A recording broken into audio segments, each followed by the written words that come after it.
Hello everyone, आप सभी का हमारे YouTube channel US virtual campus में स्वागत है। बच्चों, आज के इस वीडियो सेशन में हम लोग बहुत सारे इंपॉर्टेंट को कंटिन्यू रखेंगे। आज की इस वीडियो सेशन में हम लोग वॉल्यूम 2 और लेसन 11 के ऊपर बात करेंगे। ये लेसन बहुत इंपॉर्टेंट लेसन है। ये जितने भी हार्डवी के लेसन हैं, हम लोग जो राइट फ्रॉम वॉल्यूम 1 से लेकर के अभी तक वॉल्यूम 2 तक हम लोगों ने देखा है, इसके प्रत्येक चैप्टर में, ईच एंड एवरी चैप्टर में बहुत इंपॉर्टेंट वर्ड्स को ये इसने रखा है। अगर आप इन वर्ड्स के ऊपर मेहनत करते हैं तो फिर आपका जो मेहनत है वो जरूर कहीं ना कहीं जरूर काम करेगा। अगर आप इंग्लिश में कुछ भी पढ़ते हैं, आप एग्जाम्स में बैठते हैं, आप इंग्लिश में कुछ भी सुनते हैं, तो ये सारे वर्ड्स हमारे है ना अराउंड घूमते रहते हैं। ये सारे यूज के वर्ड्स हैं, वैसे वर्ड्स नहीं है जो कि आउटडेटेड है, ओल्ड फैशनड है या वो यूज में नहीं आता है। तो चलिए, लेसन 11 के जो फर्स्ट वर्ड है वो बहुत इंपॉर्टेंट है और वो वर्ड है बॉयस्ट्रस। हम लोग इसमें फर्स्ट वर्ड को पहले देखते हैं। वो फर्स्ट वर्ड है बॉयस्ट्रस। देखिए, बॉयस्ट्रस क्या होता है, पहले इसका पार्ट ऑफ स्पीच देख लेते हैं। बॉयस्ट्रस एडजेक्टिव है। बॉयस्ट्रस का मतलब क्या होता है? बॉयस्ट्रस लोग वैसे लोग होते हैं जो कि शोर मचाते हैं, नॉइज करते हैं, ठीक है ना, ये आवाज निकालते हैं, शोर मचाते हैं। लेकिन इसका यूज हम लोग पॉजिटिव सेंस में करते हैं। एक वैसा व्यक्ति जो थोड़ा उधम मचाए, है ना, थोड़ा सा वो चंचल हो, उसमें चंचलता हो, थोड़ा सा चंचलता अच्छा लगता है। इसका जो यूज होता है ना वो पॉजिटिव सेंस में, वो निगेटिव सेंस में इसका यूज नहीं होता है। जैसे कि बच्चे चंचल होते हैं, अब चंचल बच्चे अच्छे लगते हैं, ठीक है ना। वो बच्चे जो कि एकदम डल किस्म के हो, वो किसी को भाते नहीं है। तो कहने का मतलब है कि यदि कोई व्यक्ति बॉयस्ट्रस है, यानी कि वो नॉइजी है, वो लाइवली, लगता है उसमें जान है, उसमें उसका वो ना शरीर हिलाते डुलाते रहता है, आवाज निकालते रहता है, ऐसे लोग बॉयस्ट्रस लोग होते हैं। चलिए, अब इसका अगर सिंपल अगर हिंदी कहा जाए तो इसका हिंदी हो जाएगा चंचल उद्यमी, है ना। उद्यमी कौन होते हैं? जो उधम मचाते हैं, ठीक है ना, शोर शराबा, इधर से उधर भागने को ना हम लोग उधम कहते हैं।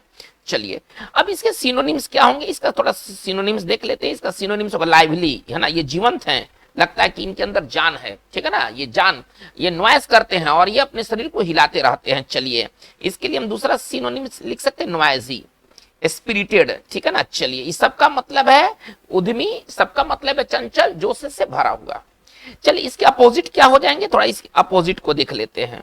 इसका अपोजिट क्या हो जाएगा? क्वाइट, ठीक है ना। इसका अपोजिट जो हो जाएगा क्वाइट, शांत, रेस्टोरेंट, संयमित, है ना। ये बहुत ही मतलब कि बहुत ही संयम वे में रहते हैं। तो इसका जो अगर हिंदी की बात करें तो इसका हिंदी हो जाएगा शांत, संयम, ये उधम नहीं मचाते हैं। चलिए, अब आप स्टेडियम, थोड़ा सा स्टेडियम में बैठे लोगों की आप कल्पना कीजिए, चाहे वो फुटबॉल का गेम हो या वो क्रिकेट का गेम हो, उसमें कौन से लोग बैठे रहते हैं? ये बैठते हैं अपने अपने टीम्स के लिए ना, ये नॉइस करते हैं, ये उठते हैं, बैठेंगे, है ना, अपने बॉडी को हिलाते रहते हैं, तरह तरह का आवाज निकालते हैं। तो ये जो भीड़ होती है ना, स्टेडियम के अंदर जो भीड़ होती है ना, वो बॉयस्ट्रस भीड़ होती है, ठीक है। तो चलिए, अगर हमको यही कहना है कि जो स्टेडियम है वो भीड़ से भरा हुआ है, लेकिन वो भीड़ कौन सा भीड़ है? शांति भीड़ नहीं है, वो भीड़ बॉयस्ट्रस भीड़ है। हम इसको कैसे लिखेंगे? अगर सेंटेंस के तौर पर बनाना है तो हम कैसे लिखेंगे? द स्टेडियम इज, अगर इसी को सेंटेंस के तौर पर बनाना है तो कैसे लिखेंगे? The stadium is packed with, the stadium is packed with boisterous crowd, sorry, the stadium is packed with boisterous crowd. यानी कि जो स्टेडियम है वो इस तरह के लोगों से भरा हुआ है जो कि नॉइस करते हैं, ये अपने अपने टीम के लिए चीयर्स करते हैं, ठीक है ना। तो चलिए, बॉयस्ट्रस का मतलब है चंचल उद्यमी। चलिए, वर्ड नंबर हम लोग सेकंड की ओर मूव करते हैं, देखते हैं। सेकंड कुछ खास वर्ड नहीं है, बस मैं लिख रहा हूं, इस पर ज्यादा आपको ध्यान देने की जरूरत नहीं है। वर्ड है कमेस्टिबल, है ना। वर्ड देखिए, किताब में वर्ड है केमेस्टिबल, थोड़ा ध्यान दिया जाए, लेकिन इसका जो यूज होता है ना वो प्लूरल फॉर्म में ज्यादा होता है। हम लोग पढ़ेंगे केमेस्टिबल्स, हम लोग पढ़ेंगे कमेस्टिबल्स। कमेस्टिबल्स नाउन है और कमेस्टिबल्स का मतलब होता है किसी तरह का खाना को ना कमेस्टिबल कहते हैं। भोजन या खाना आप कह लीजिए, है ना, फूड को ना हम लोग कमेस्टिबल कहते हैं। चलिए, तो इसका मतलब खाना, भोजन, आप इसको जो भी कह लीजिए। चलिए, अब इसका सिनोनिम्स या एक्सप्लेनेशन आप जैसे भी आप कहें तो इसका सिनोनिम्स या एक्सप्लेनेशन क्या हो जाएगा? चलिए, सिनोनिम्स कहिए या एक्सप्लेनेशन कहिए, एन आइटम ऑफ फूड। ये कुछ खास ये वर्ड नहीं है, ठीक है ना। चलिए, तो बस हम लोग इसको इसी तरह से हम लोग आगे लेके चलते। सॉरी, एक यहाँ पर फूड होना चाहिए, ठीक है ना। चलिए, क्या लिख रहे हैं? An item of food. चलिए, यही तो कमेस्टिबल्स है। चलिए, तीसरा वर्ड हमारा बहुत इंपॉर्टेंट वर्ड है, जबरदस्त वर्ड है, इस चैप्टर का एक बहुत ही जबरदस्त वर्ड है हमारा, डायग्नोज। चलिए, हम देखते हैं कि हमारा वर्ड डायग्नोज क्या कहता है। देखिए, वर्ड बहुत बढ़िया वर्ड है, डायग्नोज है ना, बहुत बढ़िया वर्ड है। देखिए डायग्नोज का मतलब क्या होता है, किसी बीमारी का पता लगाना। अगर जांच के प्रक्रिया से अगर आप किसी बीमारी को अगर पता लगाते तो आप उसको डायग्नोज करते हैं। डायग्नोज का मतलब होता है, देखते हैं आपको जगह जगह आपको मिलेगा डायग्नोस्टिक सेंटर। डायग्नोस्टिक सेंटर कौन होते हैं? जांच घर, जांच घर को लिखता है डायग्नोस्टिक सेंटर, ठीक है ना, जहां पर रोगों का जांच होता है। तो डायग्नोज क्या है ना, डायग्नोज वर्ब है, पहले हम इसको समझते हैं, डायग्नोज वर्ब है, ठीक है। और आवश्यकता पड़ने पर अपने साथ प्रीपोजिशन ये क्या लेगा, तो ये या तो एज ले सकता है और या तो विथ ले सकता है। देखिए थोड़ा ध्यान दिया जाए, लेकिन देखिए ये जो वर्ड है ना इस रूप में इस्तेमाल नहीं होता है। डायग्नोज जरूर वर्ब है, लेकिन इसका इस्तेमाल एडजेक्टिव ग्रुप में होता है। डायग्नोज्ड, इसका जो इस्तेमाल होता है ना एडजेक्टिव के रूप में होता है। अब मतलब अगर सेंटेंस हमें बनाना होगा तो हम एडजेक्टिव के तौर पर इसका सेंटेंस बनाएंगे, और इसके साथ प्रीपोजिशन तब क्या हो जाएगा, एज या विथ, है ना। इसके साथ प्रीपोजिशन जो होगा वो एज या विथ हो जाएगा। चलिए डायग्नोज का मतलब क्या होता है, रोगों का पता लगाना, रोग का पता लगाना। चलिए अब जरूरत के अनुसार या तो एज देंगे या तो विथ देंगे। चलिए इसके सिनोनिम्स क्या हो जाएंगे, इसके थोड़ा सा सिनोनिम्स देखते हैं, वर्ब का सिनोनिम्स देख लेते हैं, ठीक है ना, लेकिन यूज एडजेक्टिव के रूप में होता है। अगर आप हमसे कहिए कि सर डायग्नोज से सेंटेंस डील किया जाए तो वर्ब से बनाया जा सकता है, ऐसा नहीं कि वर्ब से नहीं बनेगा, लेकिन आपको ये रूप कॉमन रूप है, यही रूप में आपको देखने को मिलेगा। आप वर्ब से सेंटेंस बना सकते हैं, ओके, लेकिन इसका यही रूप ज्यादा कॉमन रूप है। चलिए तो अब इसका पहले सिनोनिम्स देख लेते हैं। इसका सिनोनिम्स क्या हो जाएगा, डिटेक्ट, है ना, पता लगाना, है ना, जांच करके पता लगाना, डिटेक्ट, आइडेंटिफाई। चलिए आइडेंटिफाई, ये सबका मतलब क्या होता है, अगर आप किसी रोग को आइडेंटिफाई करते हैं, डिटेक्ट करते हैं तो आप पता लगाते हैं, ठीक है ना, रोग का पता लगाना, ये इसका मतलब मेन अर्थ हुआ। चलिए सेंटेंस ही से बेहतर समझा जाए तो आपको ये बात समझ में आएगा। हमें कहना है कि जांच से पता चला कि है ना उसे कैंसर है।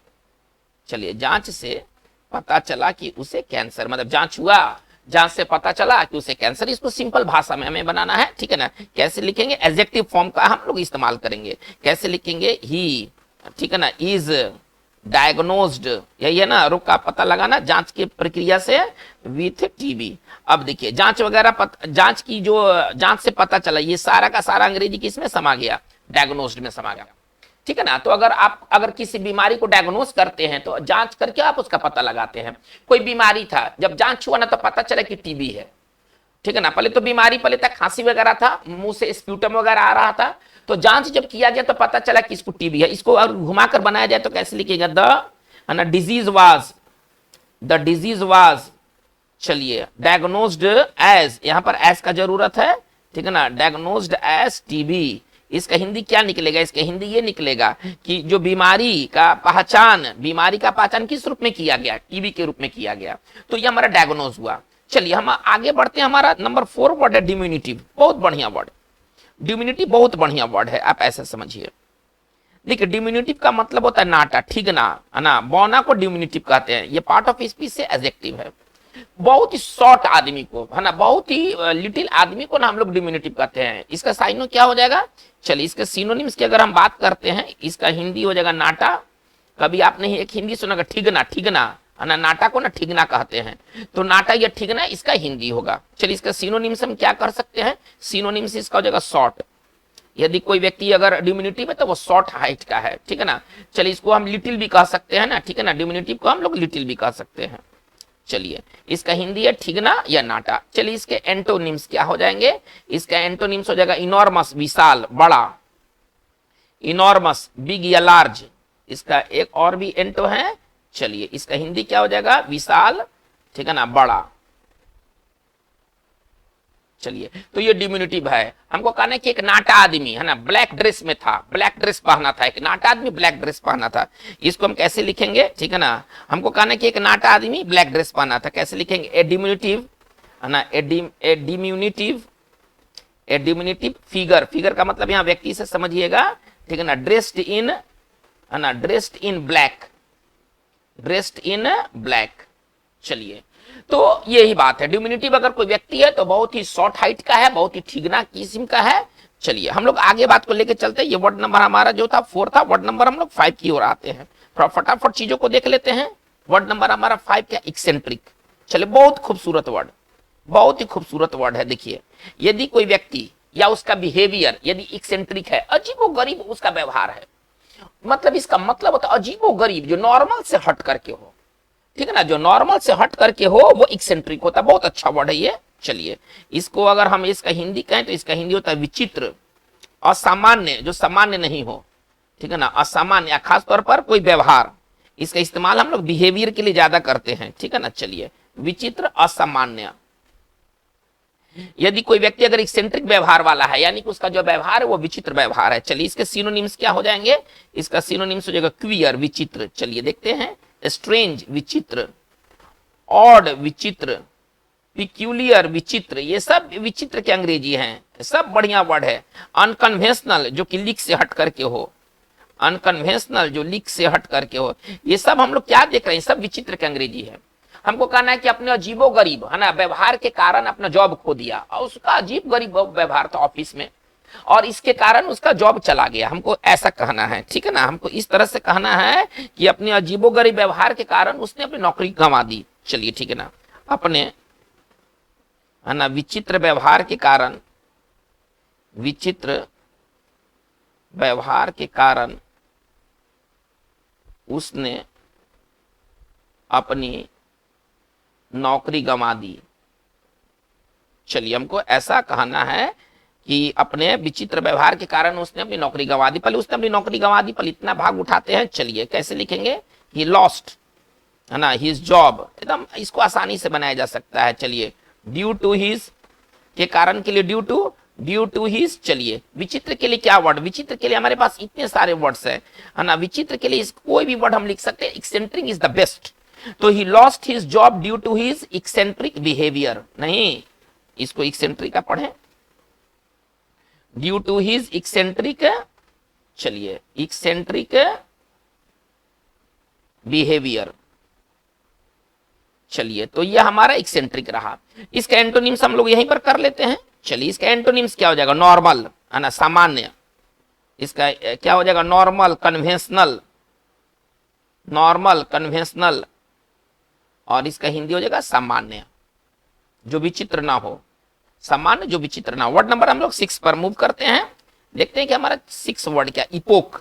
इपोक का मतलब होता है, देखिए, किसी हिस्ट्री में या किसी के जीवन की जो महत्वपूर्ण घटना होती है वो इपोक कहलाता है। युग, आप इसको ना सिंपल भाषा में युग कहिए। इपोक का मतलब युग होता है, ठीक है ना। चलिए, इपोक का मतलब आप ऐसे समझिए, एक सरल भाषा में कहें तो इपोक का मतलब युग होता है।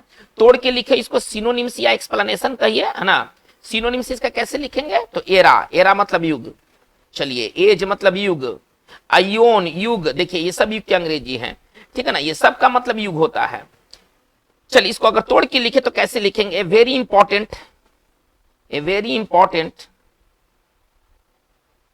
ठीक है ना। चलिए, event in history, in history, इतिहास में एक बहुत जो इंपॉर्टेंट जो घटना घटित होती है उसको हम लोग इपोक कहते हैं। चलिए, तो इपोक में कुछ खासियत नहीं है, बस इपोक का मतलब युग समझिए। हालांकि एरा का इस्तेमाल बहुत ज्यादा होता है, एरा का ना सबसे ज्यादा इस्तेमाल होता है। जैसे कि हमको कहना है गांधी युग, गांधी युग कब से कब तक था? 1917 से लेके 1948 तक।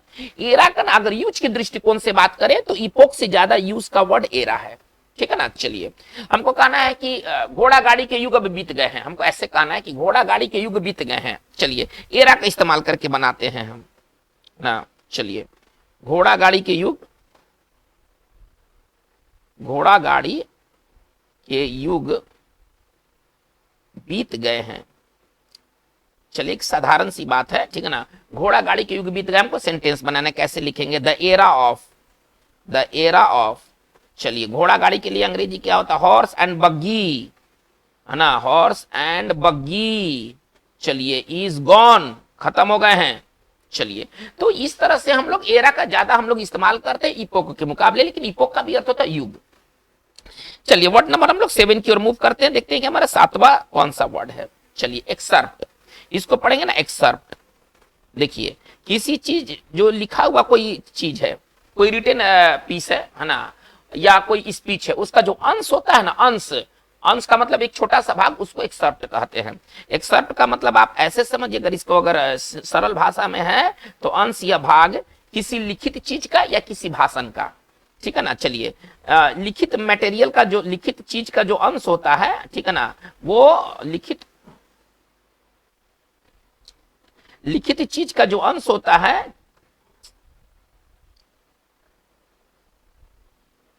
लिखित चीज या जो भाषण का अंश होता है ना, वो कहलाता है एक्सर्प्ट कहलाता है। जैसे कि अगर हमको कहना है कि मैंने मैकबेथ, शेक्सपियर द्वारा लिखा गया जो मैकबेथ किताब है, मैंने उसका थोड़ा सा भाग पढ़ा है, पूरा किताब नहीं पढ़ा, हमको ऐसा कहना है कि मैंने मैकबेथ का अंश को पढ़ा है। चलिए मैंने मैकबेथ के अंश को पढ़ा है। चलिए पहले इसका सिनोनिम्स कर लेते हैं। तो इसका सिनोनिम्स क्या हो जाएगा? पार्ट, ठीक है ना। चलिए एक्सेप्ट का क्या हो जाएगा? पार्ट या सेक्शन, खंड या अंश, है ना। लेकिन अंश के लिए सबसे बेस्ट वर्ड यही है, अंश के लिए ना सबसे बेस्ट वर्ड यही है। हमको कहना है कि मैंने मैकबेथ का एक अंश पढ़ा है, पूरा किताब नहीं पढ़ा है, एक अंश पढ़ा है। कैसे लिखेंगे?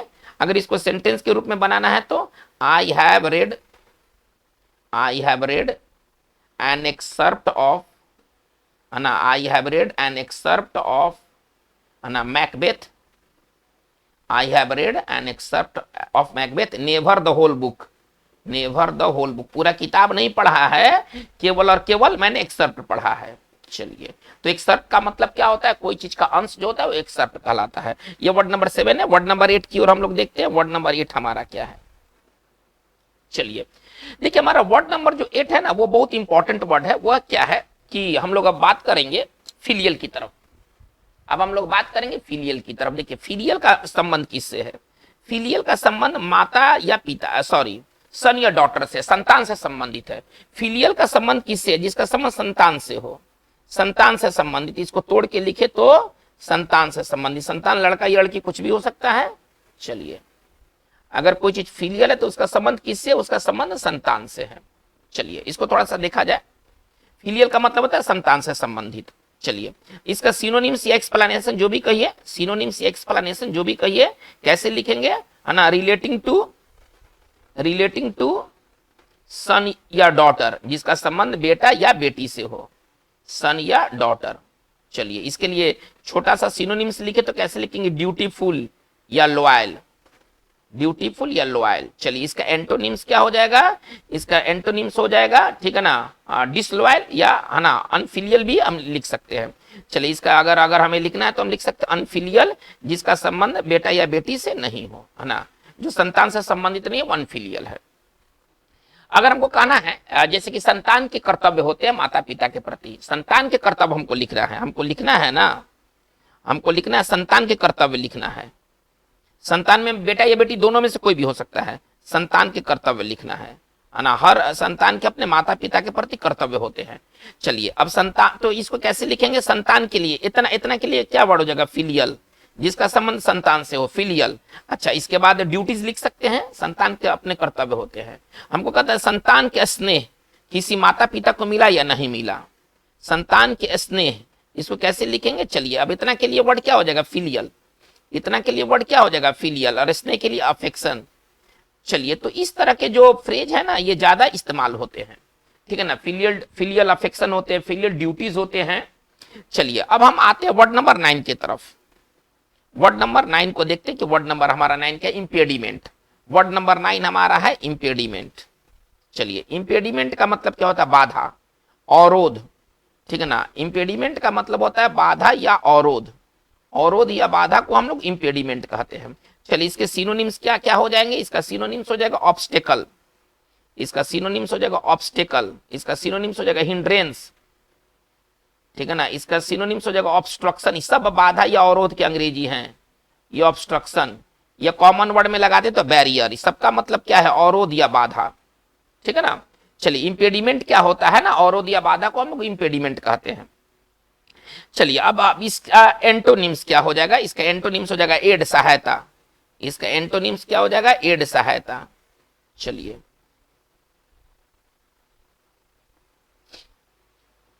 तो ये जो चीज है ना वो बहुत इंपॉर्टेंट है। देखिए हमको कहना है कि जो उच्च है ना, जो मुद्रास्फीति, आजकल महंगाई बहुत ये ज्यादा हो गई है, तो ये जो आर्थिक प्रगति में ना एक बहुत बड़ा रुकावट है। हमको कहना है कि ऊंची मुद्रास्फीति आर्थिक प्रगति में एक बड़ी रुकावट है। एक साधारण सा हम लोग लाइन देखते हैं, ठीक है ना। हमको कहना है कि ऊंची मुद्रास्फीति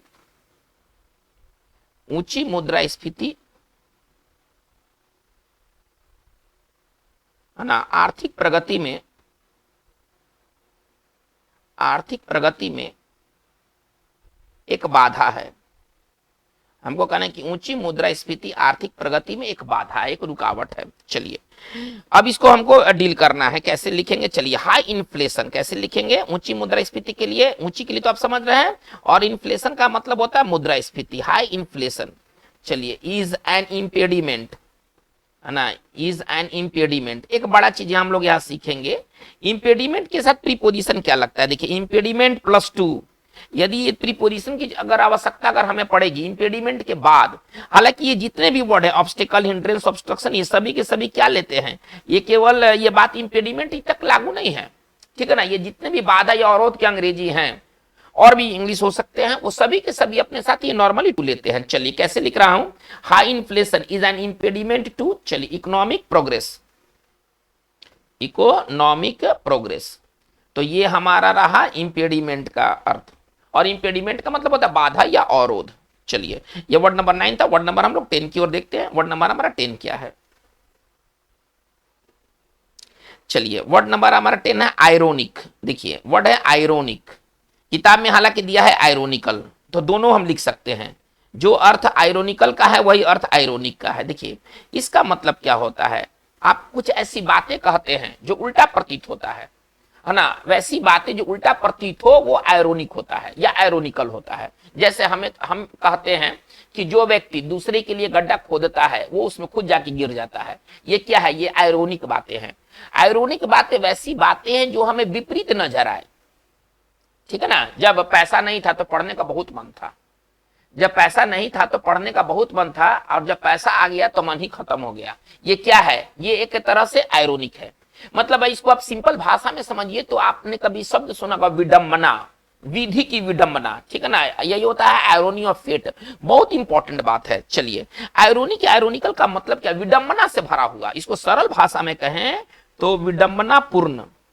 विडंबना क्या होता है ना, उल्टी बात को ना विडंबना कहते हैं, ठीक है ना। अगर कोई बात अगर उल्टी बात है तो वो विडंबना पूर्वक होता है। जैसे कि पैसा नहीं था तो पढ़ने का बहुत मन था, ये कि विडंबना है कि जब पैसा आ गया तो मन ही पढ़ने का खत्म हो गया। तो ये चीज क्या आयरोनिक है या आयरोनिकल है। इसका नाउन क्या हो जाएगा? इसका नाउन हो जाएगा आयरोनी, है ना। इसका नाउन हो जाएगा आयरोनी।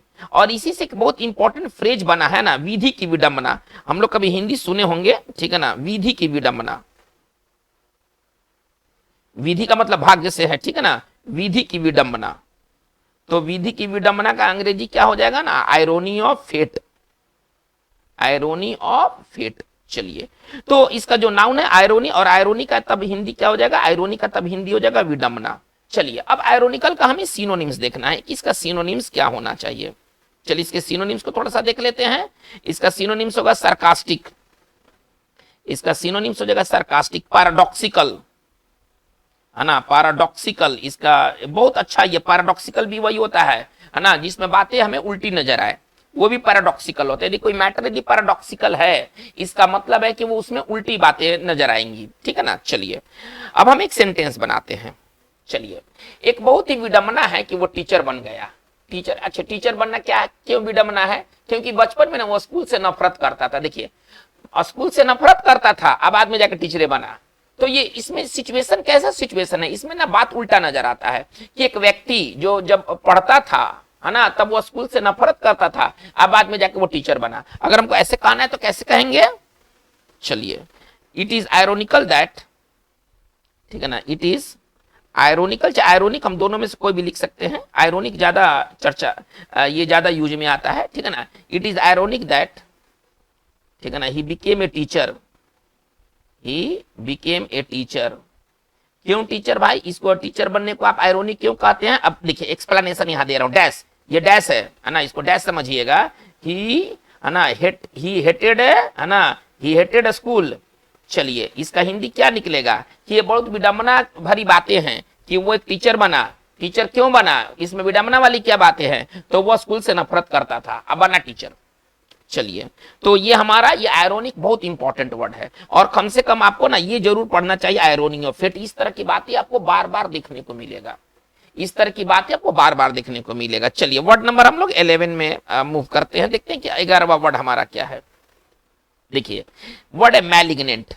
वर्ड है मैलिग्नेंट। देखिए ये मैलिग्नेंट जो इस्तेमाल होता है ना ट्यूमर के लिए होता है। देखिए यदि कोई ट्यूमर मैलिग्नेंट है तो वो इसका मतलब है कि वो एक घातक ट्यूमर है ना। कैंसर को ही कहते हैं मैलिग्नेंट ट्यूमर। ट्यूमर देखिए ट्यूमर दो तरह के हैं, है ना, साइंस में भी पढ़ना है। ट्यूमर दो तरह के ट्यूमर हैं। एक है मैलिग्नेंट ट्यूमर, आप यहां से समझ ले, एक है मैलिग्नेंट ट्यूमर, ये जानलेवा होता है, ठीक है ना। और एक है इसका एंटो, यही मान लीजिए इसका एंटो मैं यही लिख रहा हूं, एक है बिनाइन ट्यूमर। ये साइंस में भी ऐसा पढ़ना है ना। शरीर में दो तरह के ट्यूमर पाए जाते हैं। जो ट्यूमर तेजी से भागे वो समझिए कि मैलिग्नेंट है, और जो ट्यूमर जो छोटा ही रह जाए उसके बाद वो कभी बढ़ेगा नहीं या नुकसान नहीं पहुंचाएगा, वो होगा बिनाइन ट्यूमर। तो अगर कोई मैलिग्नेंट ट्यूमर है इसका मतलब है कि वो कैंसर जनक है। तो यदि ये मैलिग्नेंट का तब हिंदी क्या लिख दे, कैंसर जनक या घातक, कैंसर जनक या घातक। लेकिन ये किसी ट्यूमर के लिए इस्तेमाल होता है, ठीक है ना। चलिए ये किसी ट्यूमर के लिए इस्तेमाल होता है। एंटो इसका यहाँ पर मेंशन कर दिया गया। बिनाइन का मतलब क्या होता है, नुकसान रहित, जो नुकसान ना पहुंचाए, नुकसान रहित जो नुकसान ना पहुंचाए। इसके कुछ सिनोनिम्स हम लोग देख लेते हैं। इसके सिनोनिम्स क्या क्या है, तो इसका सिनोनिम्स हो जाएगा फैटल, इसका सिनोनिम्स हो जाएगा डेडली, इसका सिनोनिम्स हो जाएगा कैंसरस। चलिए ये सब इसके सिनोनिम्स हैं। और इसका एंटोनिम्स क्या होगा, एंटोनिम्स यहां पर दे दिया गया है। चलिए तो यदि कोई अगर ट्यूमर मैलिग्नेंट ट्यूमर है तो इसका मतलब है कि वो एक कैंसर वाला ट्यूमर है। हमको कहना है कि वो कैंसर से मर गया, हमको सिंपल कहना है कि वो कैंसर से मर गया। तो कैंसर ना कहा कि हम इसको और कैसे लिख सकते हैं, he died of malignant tumour, he died of malignant tumour. अब कैंसर कहने के बजाय मैंने इसको दूसरे शब्दों में कह दिया मैलिग्नेंट ट्यूमर। चलिए तो ये वर्ड नंबर हमारा था 11। वर्ड नंबर 12 की ओर देखते हैं। वर्ड नंबर हमारा 12 हवा क्या है। ये सारे बहुत इंपॉर्टेंट वर्ड है, ठीक है ना। चलिए मोरल, मोरल का मतलब क्या होता है, नैतिक, ठीक है ना। मोरल जो है ना, मोरल का मतलब होता है नैतिक। चलिए ये एडजेक्टिव अभी मान के चलिए, तो इसका हिंदी हो जाएगा नैतिक।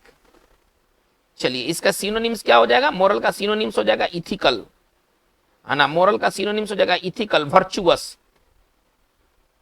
चलिए इसका एंटो क्या हो जाएगा, मोरल का एंटो हो जाएगा अनैतिक। देखिए नैतिक का उल्टा क्या बना, अनैतिक। तो इसके लिए एंटो क्या हो जाएगा, इमोरल। यदि कोई चीज अगर इमोरल है तो वो चीज अनैतिक है, यदि कोई चीज अगर इमोरल है तो वो चीज अनैतिक है। बस आपको यही समझना है। चलिए वर्ड नंबर हम लोग 13 की ओर आते हैं। मोराल, देखिए मोराल क्या है, मोराल नाउन है। मोरल एडजेक्टिव था, अब मोराल नाउन है। मोराल का मतलब क्या होता है, देखिए मोराल का अगर सिंपल अगर हिंदी कहना तो इसका हिंदी होता है मनोबल। जो कॉन्फिडेंस का लेवल होता है ना, आपके अंदर जो कॉन्फिडेंस का लेवल होता है ना, ये मोराल कहलाता है। मनोबल, इसी को ना हिंदी में हम लोग मनोबल कहते हैं। मनोबल गिर गया, मनोबल उठ गया, तो ये चीज मोराल से बनेगा। चलिए इसका सिनोनिम्स क्या, अगर इस सिनोनिम्स लिखना है तो क्या कैसे लिखेंगे, लेवल ऑफ कॉन्फिडेंस।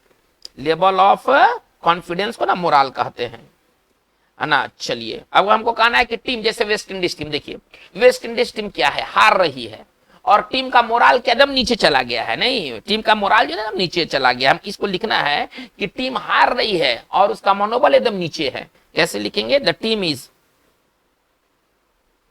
है ना, द टीम इज, कैसे लिखेंगे इसको, the team is losing matches, losing, है ना, टीम मैचों को हार रही है।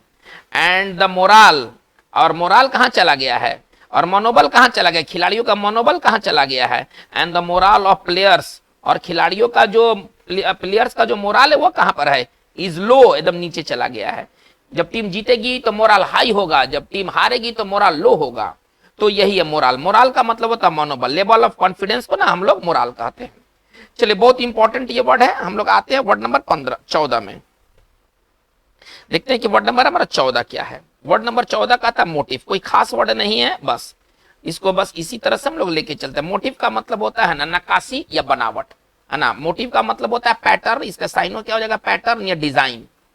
इसको टी आप पढ़िएगा, पैटर्न या डिजाइन, है ना। इसका हिंदी जो होता है वो होता है नक्काशी, बनावट। नक्काशी या बनावट को हम लोग मोटिव कहते हैं। चलिए वर्ड नंबर आते हैं 15 की ओर।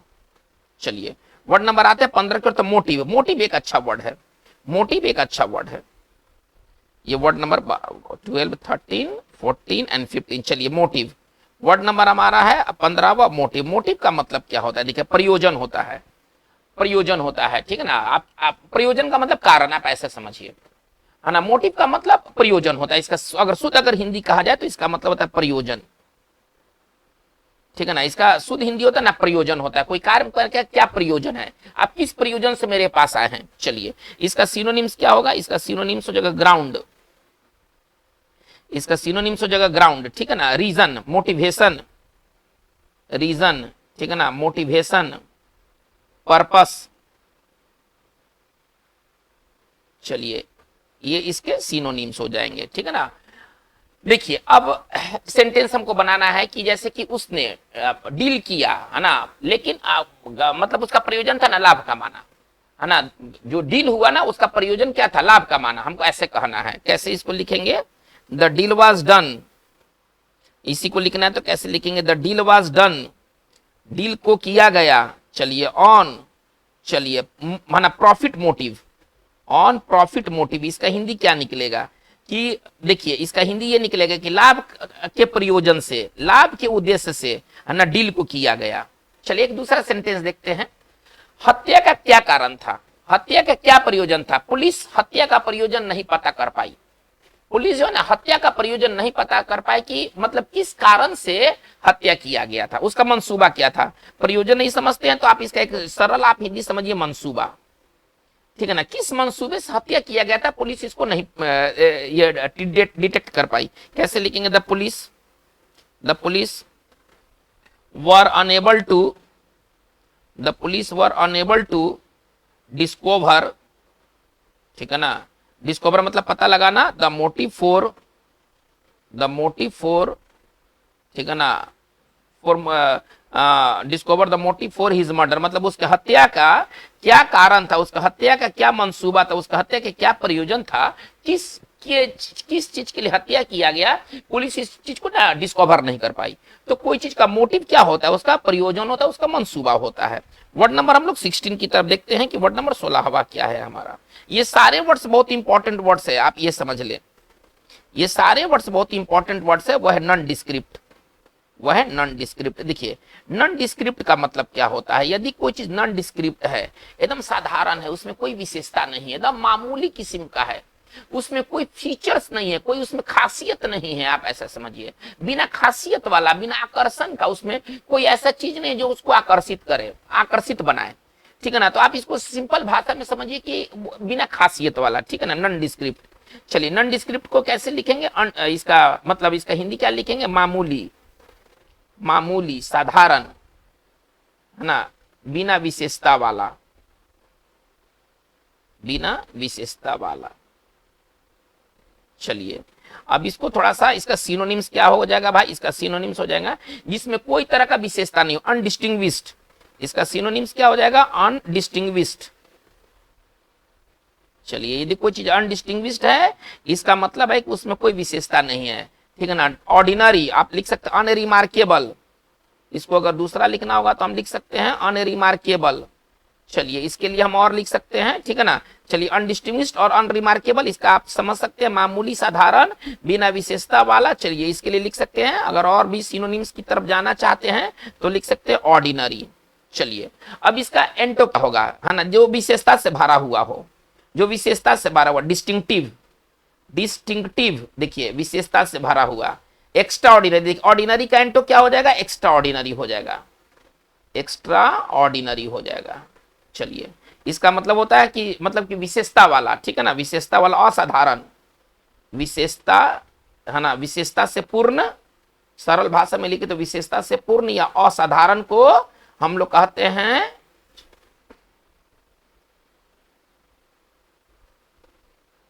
विशेषता से पूर्ण, या हम कह सकते हैं असाधारण।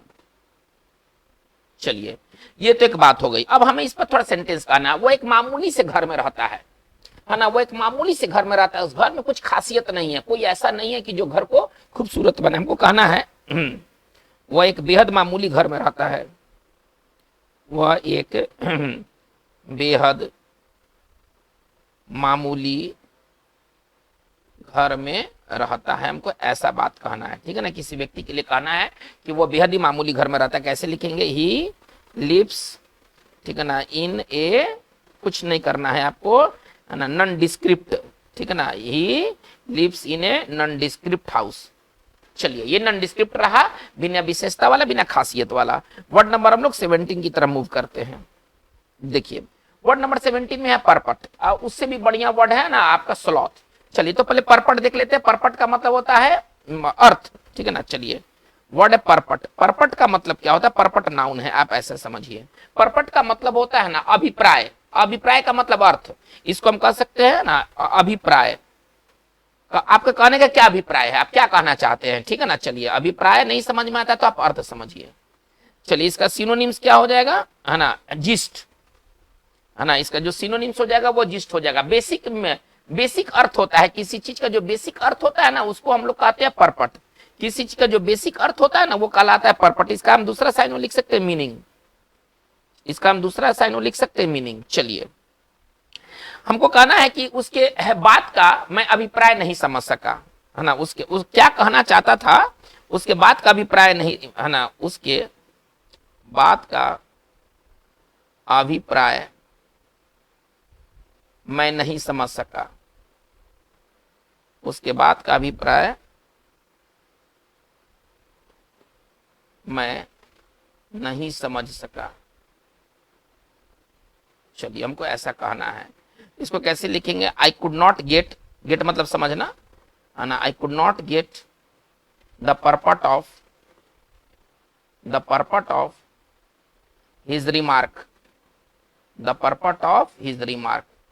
चलिए यहां पर रिमार्क का मतलब हम बात से लेंगे। वर्ड नंबर हम आते हैं, वर्ड नंबर हमारा ये था 17, वर्ड नंबर हम आते 18 की तरफ। देखते हैं हमारा 18वां वर्ड क्या है। 18वां वर्ड हमारा जो है वो है सर स्ट्रेटेजी, वो है स्ट्रेटेजी। स्ट्रेटेजी का मतलब होता है रणनीति, स्ट्रेटेजी का मतलब होता है रणनीति, ठीक है ना। चलिए प्लानिंग, मास्टर प्लान, आप ऐसे समझिए। इसका सिंपल अगर हिंदी कहें तो इसका हिंदी होता है रणनीति। चलिए इसका सिनोनिम्स क्या हम लिख सकते हैं? Master plan, master plan. तो चलिए आज का हमारा ये वीडियो सेशन में इतनी बातें हुई। आज हम लोगों ने टोटल 18 वर्ड्स किए हैं। 20 वर्ड्स में 18 वर्ड्स हुआ है। 2 वर्ड वैसे वर्ड को इग्नोर किया गया है जिसका अब यूज नहीं होता है। तो बच्चों ये आपका ये लेसन हमारा कंप्लीट रहा और ये हमारा जो वीडियो सेशन आगे जारी रहेगा। अभी हम लोगों को आगे कंटिन्यू रहना है, सारे चैप्टर्स को देखना है पूरे। आप इस वीडियो सेशन को पूरे मतलब right from beginning to the आप एंड देखिए, तभी आपको ये पूरा वीडियो सेशन आपको समझ में आएगा। आज की बात बस इतना ही। Thank you very much.